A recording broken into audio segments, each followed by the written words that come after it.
आप अब national party बनने के लिए तैयार हैं। क्या होती है प्रक्रिया, कितने फायदे होते हैं, जानिए इस वीडियो के अंदर सब कुछ। ठीक है दोस्तों, नेशनल पार्टी जो आम आदमी पार्टी बीते दिनों से चुनाव में आम आदमी पार्टी की एकदम तस्वीर बदल दी है। 10 साल पुरानी पार्टी अब राष्ट्रीय स्तर पर पानी का मुकाम पर है। यह पार्टी का प्रोसेस क्या है, सब चीजें मैं आपको डिटेल बारीकाई से मैं आपको बताता हूँ। ठीक है, और आम आदमी पार्टी जो अरविंद केजरीवाल की अगुवाई में चल रहा है, इस नाम को सुनकर पढ़कर यहाँ जो आप देख रहे हो वो आपके लोगों के मन में चाहे जो भी प्रक्रिया आती हो, लेकिन 10 साल पहले इसी साल मतलब 2012 में इसी शख्स ने आम आदमी पार्टी को बनाया था। तो किसी ने नहीं सोचा होगा कि आज इस मुकाम पर हासिल कर पाएगी। अब आपकी शुरुआत हो ही गई है। तो रातों रात खत्म होने वाली पार्टी का नाम खारिज भी किया गया था। जब इस पार्टी की शुरुआत हुई उससे पहले अरविंद केजरीवाल को लोग एक इनकम टैक्स ऑफिसर, आरटीआई के कार्यकर्ता और साल 2011 में अन्ना हजारे के भ्रष्टाचार के विरोधी आंदोलन के कर्ता धर्ता रूप में भी जाना जाता था। इसके बाद इन 10 सालों के दौरान दो चीजें हुई। पहले बीजेपी सबसे मजबूत पार्टी बनकर उभरी, दूसरी कांग्रेस पार्टी का पतन होना चालू हो गया था। इन सब बीच में आम आदमी पार्टी एकदम चुपचाप से अपना काम करती रही। आज एक राष्ट्रीय पार्टी के रूप में उभर कर सामने आई है। ठीक है दोस्तों, इस चैनल पर आप फर्स्ट टाइम आए हैं तो वीडियो को लाइक, शेयर और सब्सक्राइब कर दीजिएगा। दोस्तों, आम आदमी पार्टी का राष्ट्रीय पार्टी कैसे बनी?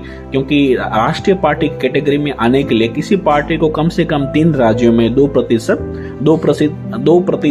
लोकसभा सीटें होनी चाहिए। कहने का मतलब 11 सीटें लोकसभा में हो।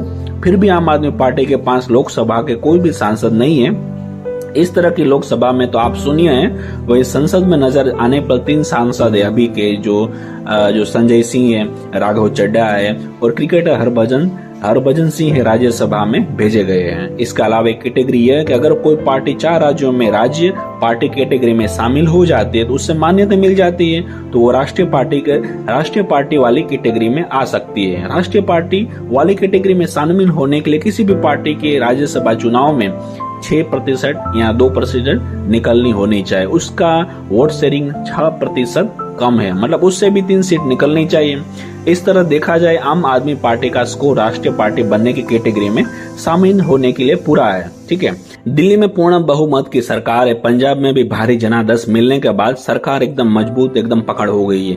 गोवा में 6% वोट से हासिल किया हुआ है, 2 सीटें जीतने वाली बात को पूरा करता है। इसके बाद गुजरात का प्रदर्शन मतलब अच्छा है, मतलब बीजेपी का गढ़ माना जाता है, उसमें मतलब अच्छा उन्होंने प्रदर्शन किया है। 12% 92% वोट शेयर मिले हैं। मतलब राष्ट्रीय पार्टी बनने के बाद आपकी कितनी तस्वीर बदल जाएगी। तो लोगों के मन में सवाल होता है कि राष्ट्रीय पार्टी के फायदे क्या है, उसका मैं आपको इसी वीडियो में बताने वाला हूँ। जो क्या क्या चीजें रहती है, मतलब पहला है आम आदमी पार्टी को जो चुनाव चिन्ह है झाड़ू है, जो पूरी दिल्ली में चल गई है, वो पूरे भारत में यही रहेगा। ठीक है, उसका मतलब आइकॉन, इसको नहीं बदला जा सकेगा।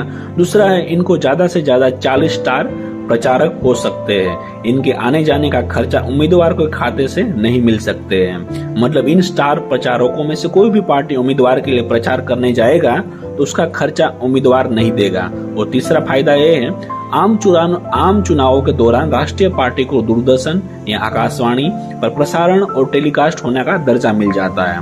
चौथा और महत्वपूर्ण बात यह है कि दोस्तों, इस राष्ट्रीय पार्टी घोषित हो जाने पर इसका अपना पार्टी का हेडक्वार्टर बनाने के लिए सरकारी जमीन भी मिलती है, मतलब काफी अच्छा है।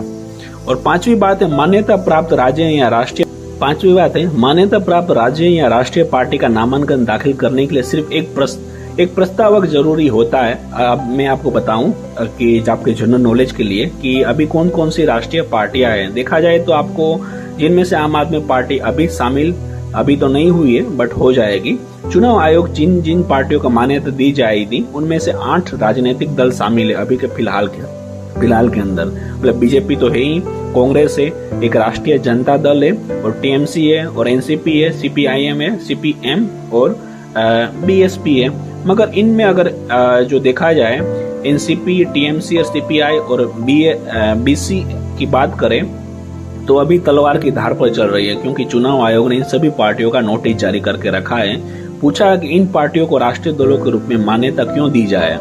इसके जवाब में इन पार्टियों ने कहा कि 2024 तक लोकसभा के जो चुनाव होने हैं उनमें से तक छूट दी जाएगी। तो अब उसकी प्रक्रिया भी अभी लंबित हो चुकी है, मतलब उनको थोड़ा एक मौका मिलेगा।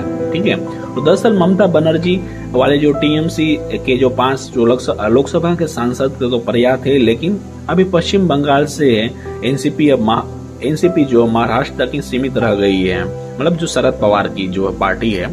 इसके अलावा सीपीएम केरल या त्रिपुरा में भी एक्टिव है। तो वहीं जो सीपीआई किस्मत भरोसा बैठी हुई है, यह पार्टी अपना दर्जा खो देती है, तो ऐसे में आम आदमी पार्टी का रुतबा अलग ही नजर आएगा, खास तौर पर तब जब बीजेपी और कांग्रेस के लड़ने के लिए कोई तीसरा विकल्प खोजना पड़ेगा। मतलब अच्छा है दोस्तों, ऑल ओवर आपको देखा जाए, क्योंकि अब कंपटीशन रहेगा, अलग अलग पार्टियां रहेगी, तो लास्ट में जनता जनार्दन को ही फायदा मिलता है। ठीक है, तो मतलब अच्छा ही है देश के लिए, जो कोई भी पार्टियां काम करती है तो अच्छा ही है।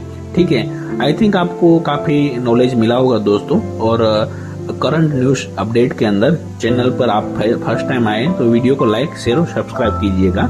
इसी तरह की हम आपको लेटेस्ट न्यूज अपडेट करते रहेंगे। थैंक यू दोस्तों।